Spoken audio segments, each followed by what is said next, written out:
वज़ीर-ए-आज़म की ज़ेर सदारत नेशनल सिक्योरिटी कमेटी इजलास का एलामिया जारी। इजलास में वफाकी वज़रा, सर्विसेज चीफ्स, हसास इदारों के सरबराहान और दीगर आला हुकाम ने शिरकत की।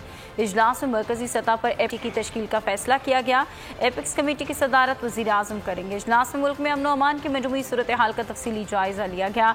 मुतालिका हुकाम ने अमन अमान की सूरत हाल पर ब्रीफिंग दी।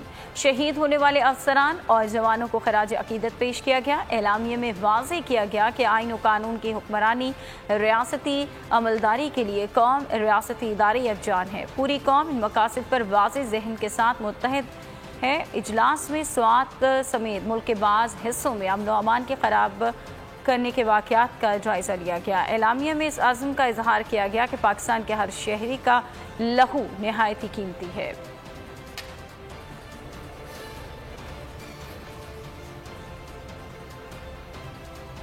पंजाब हुकूमत इन एक्शन। वफाकी वज़ीर इत्तलात व नशरियात मरियम औरंगज़ेब के उनको